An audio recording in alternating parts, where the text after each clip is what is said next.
Despite showcasing unknown DC characters, Freedom Fighters The Ray is an exciting animation that gave interesting scenes in Earth X while becoming the first DC animated movie with a clear LGBT as its main lead.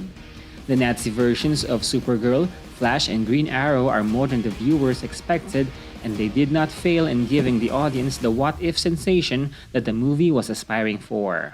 Welcome to DCNES, and let's scrutinize the 2017 movie of Freedom Fighters The Ray. Initially, this would seem like a prequel to CW's crossover event Crisis on Earth X, which it fundamentally is. However, Freedom Fighters The Ray packs a lot of action in the Nazi-invaded Earth, which is what we have missed from the crossover.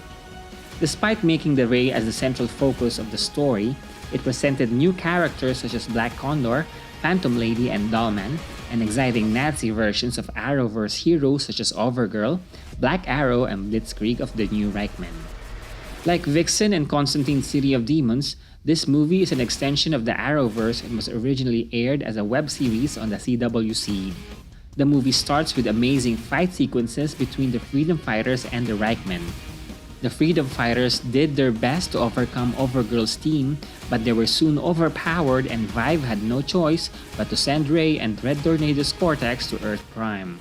Voiced by Russell Tovey, the same actor who played the character on TV, the story dwells on the coming out obstacles of Ray while aiming to become a hero like his brother.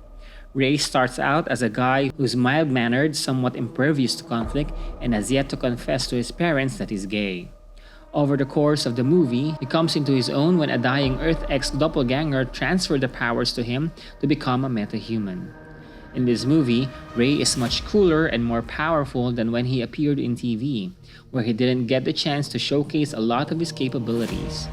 Here, he was able to go toe-to-toe with Overgirl, which is also voiced by Melissa Benoist.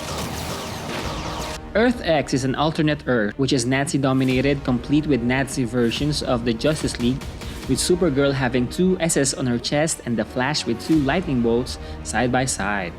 Here, the United States has become an occupied Nazi territory. The headquarters of the Resistance is seemingly somewhere near Tulsa, Oklahoma. Also, we get to see superheroes who have never been in animated films, like Phantom Lady, who generates spheres of darkness, Black Condor, who's essentially DC's version of Falcon, and the Ray, who flies like a laser bolt and shoots light beams from his hands, which is quite similar to Captain Marvel of Marvel. Perhaps the android Red Tornado is the most familiar among the Resistance. With the all-new material, this movie works great both as a standalone or as a prequel. The animation is clear and crisp, and the voice cast is great. Perhaps it's CW money, but the animation is quite remarkable with adequate cel shading on CG to offer real depth on vistas and wonderful battle scenes, including more than a handful of leads in an empty city. The voice actors, who are also the live-action actors, truly added more texture to each of the characters.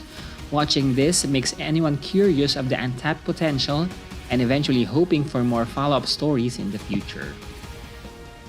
Also, the way diversity was inserted into the story was admirable. LGBTs were also persecuted during the Nazi regime, and Earth X is a good example of a world that LGBTs should be fighting. The diversity factor did not make the plot confusing, and it stayed true and relevant to its heroic objectives. Overall, every comic book fan should watch this movie. Not only does it serve up a kind-hearted superhero that everyone can root for, but there's also the excitement of seeing Black Arrow, Blitzkrieg, and Overgirl in animated form. This movie has beautiful animation, well-written plot, striking voice acting, and certainly enjoyable to watch. After watching this, any DC fan can surely wish for a full Earth X live-action series or movie with many Justice League characters becoming their Nazi versions. Nevertheless, focusing on lesser-known characters is still enjoyable.